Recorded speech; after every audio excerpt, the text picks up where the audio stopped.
The benefits of globalization have been championed in recent years by foreign policy gurus like Tom Friedman and Fareed Zakaria. Increased trade, reduced poverty, and the telecommunication revolution have indeed made the world a smaller and in many ways better place. But beneath the advantages of a so-called flat world lies a dark underbelly. A booming drug trade, cyber terrorism, and increased human trafficking are evidence of the more nefarious effects of globalization. It's slavery. I mean, the use of the word trafficking, it still sort of grates a little bit because it distances it and makes it sound like, you know, that's something about objects. And it's slavery. It's just, slavery's not gone. It's still happening. Can worldwide organized crime be stopped or at least slowed? This is not an issue which can be solved only by one country. We must try to prevent and eliminate the sources of this crime. Next on Great Decisions. In a democracy, agreement is not essential, but participation is. Join us as we discuss today's most critical global issues. Join us for Great Decisions. Great Decisions is produced by the Foreign Policy Association, inspiring Americans to learn more about the world. Funding for Great Decisions is provided by the Carnegie Corporation of New York, the Star Foundation, Shell International, and the European Commission. Great Decisions is produced in association with the University of Delaware. And now from our studios, here is Ralph Begleiter. Welcome to Great Decisions. I'm Ralph Begleiter. Joining us to discuss global organized crime and illicit trade are Arnaud de Bourgrave, Director and Senior Advisor of the Transnational Threats Project at the Center for Strategic and International Studies in Washington, and Vonda Felbaab-Brown, a Fellow at Brookings Institution and author of a new book, Shooting Up: Counterinsurgency and the War on Drugs. Thanks to both of you for being with us. You know, organized crime's been around for a long, long time. It's nothing new, really, and even global organized crime is nothing new. But somehow I have the feeling that today, what we're seeing today in organized crime makes the good old days look like the good old days. It's gotten much worse, hasn't it, Arnaud? Oh, yes, but especially cybercrime. That's where I've been focused for the last, I guess, 15 years. It gets worse every day. We had a meeting recently at CSIS on the amount of times that various institutions are being hit by intruders. And the Pentagon gent, who is a cybernaut, said we've been hit 6 million times in one day. And then the Goldman Sachs guy piped up and said, well, we've been hit 1 million times in one day. Who's doing it? Anything from a 14-year-old to the Chinese government. It's very difficult to tell who's doing it. And of course, they will not tell you how many times it's been successful. We heard from one of our sources at the Pentagon that they managed to shut down one of their systems, internal systems, for 4 consecutive days. And what are they after? Insofar as DOD is concerned, Defense Department, obviously secrets, anything to do with the war in Afghanistan, orders, the defense industry, anything they can pick up. And also, I think they are preparing for the day when what they did in Estonia a couple of years ago is to shut down the whole country. Vonda, organized crime covers a lot of other areas as well, such as? Indeed, drugs are one of the most obvious ones and ones that gets a lot of attention, especially because of Afghanistan and the merger between organized crime and non-state actors, terrorist groups, insurgencies.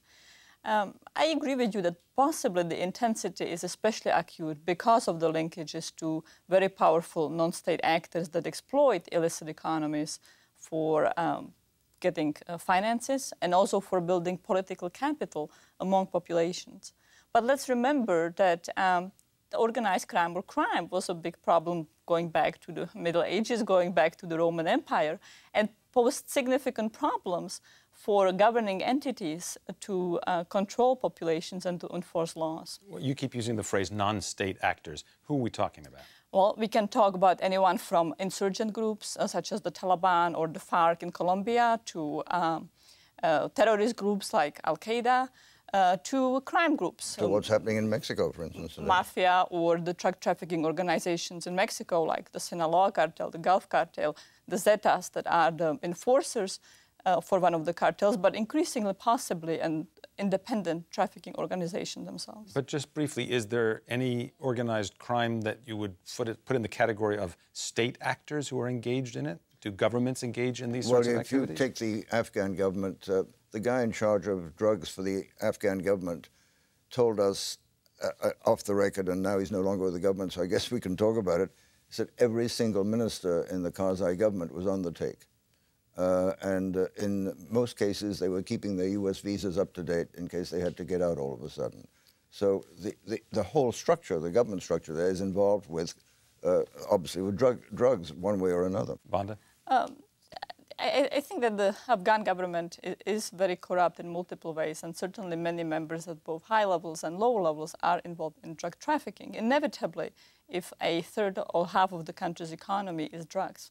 Essentially, the only way to have risen to a position of being a new Khan after the 1980s, when the legal economy was decimated, to be part of the illegal economy. We spoke, Great Decisions spoke to some other experts about these topics too, including the question of why globalization seems to have fueled the flames a little bit more. Let's listen to what they have to say. The origin of organized crime, the way we understand it, in Italian, we would call it mafia, international mafias. It really goes back to the 70s and the 80s at the national level. But it became a global problem after the collapse of the Berlin Wall and the end of the Cold War. The Cold War had divided the world into blocks. As the blocks disappeared, and globalization took over and became a form of creating revenue, creating prosperity and trade, while it was also taking advantage of organized crime, which have become truly globalized. Crime and international crime have always existed. What globalization has done, and by that I mean the combination of revolutions in technology and politics and governing and business, what that has done is diluted the ability of governments to monitor, control the borders. So as borders become easier to trespass, and distance becomes less of an issue, these traders, which are essentially for-profit entrepreneurs that are the boldest and more innovative ones, have expanded the frontiers of globalization. They are the first that have they discovered how to make money by moving people, products illicitly around the world and across oceans. This is not an issue which can be solved only by one country. We must try to prevent and eliminate the sources of this crime. Let me talk with you for just a moment. Arno, you were talking about cybercrime a few minutes ago, but one of the points just raised was the idea that computer technology, whether or not it's used to get into the Pentagon systems, is by itself something that fosters international crime by making moving money much easier, moving resources, moving people, instructing people. Ralph, all of this took on what I consider the first real dimension of globalization when Gorbachev in the Soviet Union declared perestroika and glasnost. This is when certain members of the Central Committee realized this would end with the end of communism. And they started moving massively all sorts of things out of the Soviet Union. And that started Russian organized crime on a global scale. The minute the regime fell, it became global with the help of quite a few KGB guys around the world who were the only ones who understood how the financial conduits worked in the Western world. And a lot of that is facilitated by computer technology. Of course. It can move faster and it can move farther now. Is there a way to control that? John Negroponte, when he was DNI, Director of National Intelligence, asked me if I knew what a petabyte was. I had no idea. He said, imagine the entire Library of Congress, 40 million volumes, 10,000 new items coming in every day, 535 miles of shelf space. All of that represents 0.02 petabytes. But moving through cyberspace every day is 640 petabytes. He was trying to demonstrate how it's almost impossible to figure out what the bad guys are up to in that global soup. Vonda, is there a way to control this? Well, to some extent, the competition between law enforcement and crime is competition and adaptation. And in many areas, interdiction, the effort to go after the traffickers is frequently lacking because criminals have extraordinary adaptability. In something like cybercrime, this is extraordinarily hard. But I want to emphasize that while technology is a great enabler of many positive things in globalization, including the dark side of globalization and crime, much of organized crime still takes place through very primitive methods. The Hawala systems in the greater Islamic world. It's just changing money literally from hand to hands across large areas, across large spaces. And so we shouldn't too over-focus on technology as either the culprit or technological fix as the solution. I was going down the computer track with you just because I want to nail one little thing down. Isn't it also true, however, that in the globalized environment, combating various kinds of international crime actually is made easier by governments that are able to use the same tactics that the criminals use? Can't governments use computers to intercept and learn about these transactions that you've both been talking about? Hang on, Wanda. Yep. To a large extent, the battlefield is much more transparent, and huge information flows are coming in that can be processed in a way that we are not used to. But criminals are aware of it, and they are adaptable. You mentioned the Hawala system. It seems to me that with the 3.8 billion cell phones we have in the world today, that's a figure from Nokia. The CEO of Nokia gave us the other day, 3.8 billion cell phones. That, of course, makes the work of Hawalas very easy. Nobody can possibly trace all of these calls. We now have also 1 billion people online around the world. But that's actually very interesting, Arnold. The cell phones are, I think, revealing of the two sides of the issue. On the one hand, they make it easy for criminals or non-state actors to communicate, as they make it for legal, good people to communicate. But they also introduce points of vulnerability. One of the reasons that the Colombian government has been able to so successfully strike at the FARC, the leftist guerrilla, as well as many of the cartels, is they rely extraordinarily heavily on cell phones, and signal intelligence can pick it up.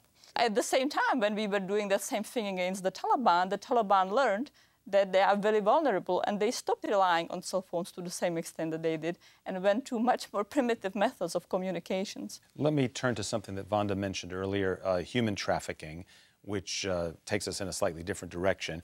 We asked our experts about that as well, and then we'll talk with you. Let's listen. This is hugely profitable. I mean, if you kidnap a girl in a village somewhere, transport her, or maybe you tell her that she's going to get a job in a restaurant, then in those countries that prize a girl's virginity, you can sell that virginity for $500, $1,000. So it has become kind of a license to print money, and that is why it has been just targeted by a number of these gangs that work across international borders. Sexual trafficking is so profitable because you can sell a person's services again and again and again all day long and never pay the person anything. And then when you don't want that person anymore, you sell them to another trafficker for a rather high price, compared to the initial price that you bought them from their country of origin or, the kid on the street in America. Human trafficking is driven by some of the most fundamental appetites, human appetites. Not all people that are trafficked are enslaved. Many of them are just trying desperately to go to another place where they and their families can have a future, when there is a job, when there is an opportunity. And a lot of people are willing to pay in order to be transported to a place where they can have a better future. Many of them end up paying with their lives. These are examples, of course, of things that have gone on for centuries. But the scandal is global, and it gets worse every day, and it's just amazing how many hundreds of thousands of young girls and young women disappear. And why is that amazing? Why is it that in this globalized world we find it strange that that occurs? After all, don't we all participate in it? The United States are customers too, aren't they? Well, I don't think there are as many in the United States as you will find in Western and Eastern Europe and in other parts of the world. It does happen in the United States, but not on this huge scale that we've been hearing about. Would you agree? Perhaps. No, I think it's hard to know frequently with respect to legal economies, because we always find huge measurement problems by the fact that it is illegal. It's of course also clandestine, not transparent. And so we have frequently to resort to very imperfect guesses, estimating what the countries of supply are at what level, and who the consumers are and what level. But it's hundreds of thousands. Across a range of illicit economies. Many Americans possibly travel to places that are known to have rather permissive attitudes or laws, toward, say, prostitution and exploit people there, even though it doesn't take place to such an extent in the U.S. necessarily. You have special sex flights going from Germany to Thailand, for instance. This has been going on for a number of years, and anybody who's been to Bangkok has visited that particular part of town, and it's a pretty depressing, sordid scene. And that touches on, the fundamental issue with many of these economies and organized crime: what should be legal, what should be illegal. In the case of human trafficking and exploitation for sexual reasons, it's a particularly acute question. If you have more liberal laws, will the conditions of the women be better? Will there be more assurance that women that participate do so out of free will? Or will these more permissive attitudes, in fact, encourage greater trafficking, greater enslavement? That brings me to ask you about an old saw in the drug trade, which is if there aren't any customers for the drugs, then there wouldn't be any drug trade. Doesn't that also apply to all these other sorts of international crime, whether it's enslavement or trafficking in children, trafficking in women, trafficking in drugs, of course, even cybercrime? If there aren't any customers, if we don't demand it, then it won't be there. Wanda? Indeed, demand is key, and unfortunately, with respect to many illicit economies, certainly drugs, addressing demand is the least funded, least emphasized activity of law enforcement and public health, even though in many ways it is the fundamental one. There probably is some aspect of Americans thinking that these criminal activities are always from outside, from somebody else. But I think it's fair to say that at least sometimes we are our own worst enemy in this regard. We foster processes and systems that encourage these kinds of crimes. Let's listen to some of our experts for a moment about this subject of whether it's really always from the outside. We have a big concern about organized crime, a lot of it on our southern border involving drugs. The drug trade is dominated by criminal elements. We've got a big problem in Afghanistan with the drug trade. It's organized, so I would say yes, that organized crime is a significant threat to us, particularly its connection to the drug trade and the potential that any weapon of mass destruction falling into the hands of a terrorist, which might be facilitated by a criminal, it would be the most significant threat of them all. One area where we do a lot of work is drug prevention and, above all, the treatment of drug addicts, but also fighting those the crime of distribution and profiteering out of drug trafficking. The problem is that you have these local national efforts trying to control what are international global networks. And the asymmetry, it always plays against the governments. Governments are forced to work inside borders, whereas these traffickers thrive by moving across borders. They are transnational, stateless, agile, and wealthy. Very often they have more resources, better weapons than the law enforcement departments that chase after them. So you have this asymmetry of these very quick, agile, wealthy, powerful, ruthless networks having dealing, and you have police departments in poor countries especially that are under-resourced, understaffed, and very often corrupt, trying to deal with these massive enterprises, and that's why it's so hard to stamp out. Following up on that comment and on the one by Senator Levin, coming back to Afghanistan, and I think both of you have been to Afghanistan, it seems odd that in a country where the U.S. and NATO have tens of thousands of troops, it would be impossible to bring the drug trade under control, the illegal drug trade under control. Well, it's a country the size of France, let's not forget, with the most inhospitable terrain you can possibly imagine. So it's not that easy. And the outgoing NATO commander said it would require about 400,000 troops, as opposed to the 100,000 we have today. Vanda? Well, it's actually not at all surprising. We have to remember that Afghanistan is the third poorest country in the world, and that about a third and half of the country's economy comes from drugs. The other half essentially comes from foreign aid. Imagine the economic consequences and hence inevitably the political consequences of such an arrangement. To try to reduce the size of the economy is an extraordinarily difficult and painstaking process.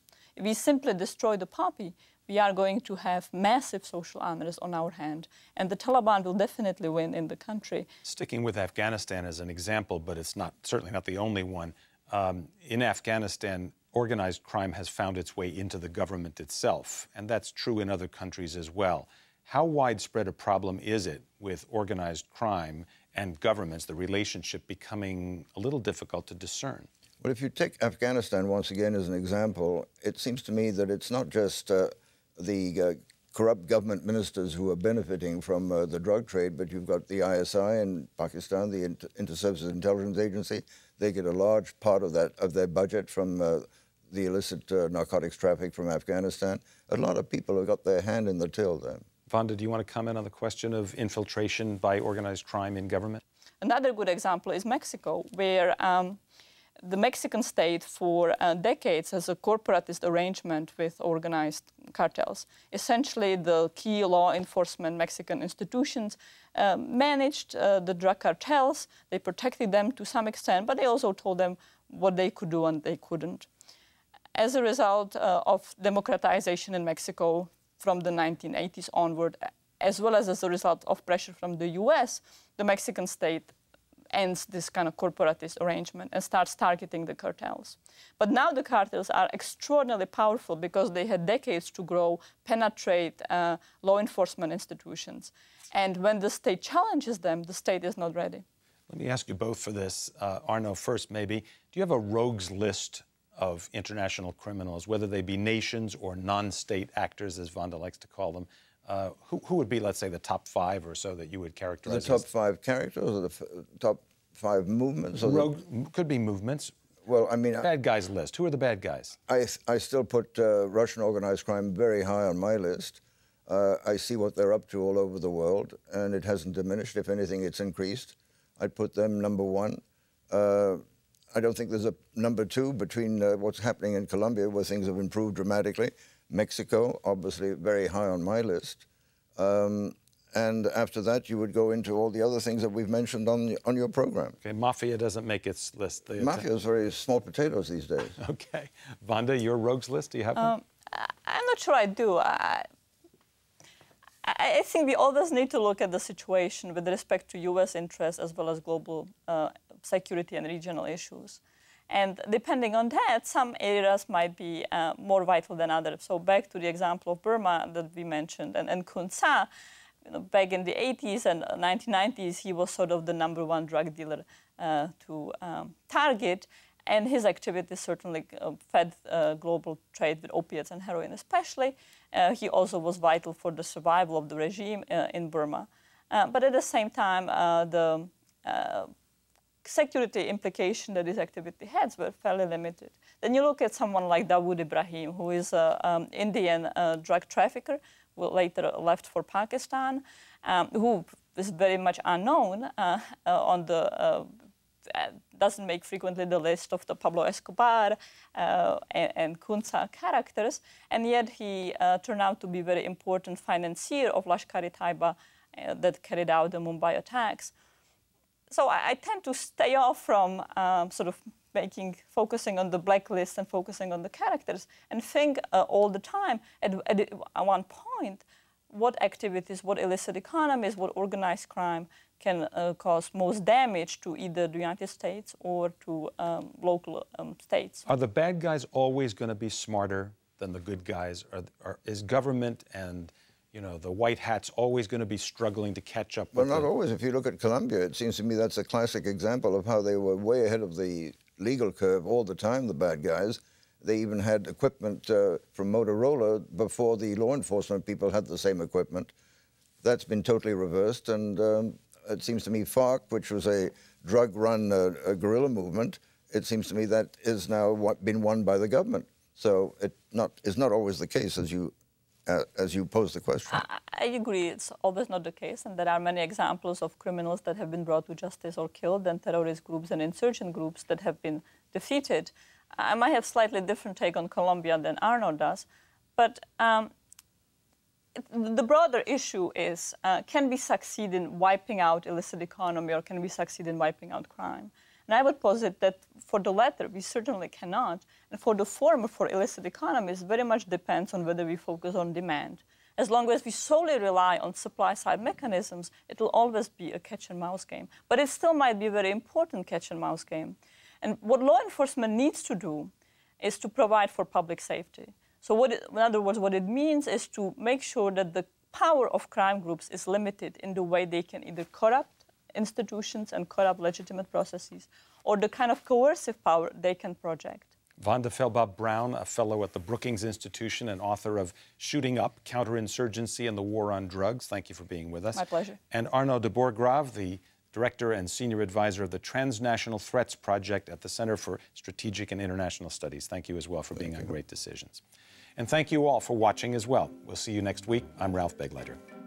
To learn more about topics discussed on Great Decisions, visit our website at greatdecisions.org. Great Decisions is available on DVD.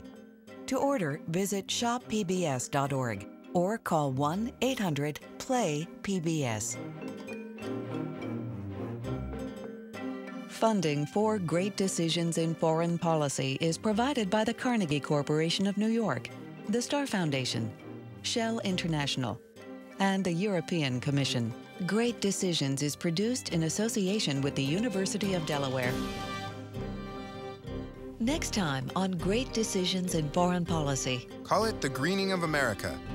As the price of crude oil continues to fluctuate and concern about climate change spreads, Americans are increasingly interested in renewable energies.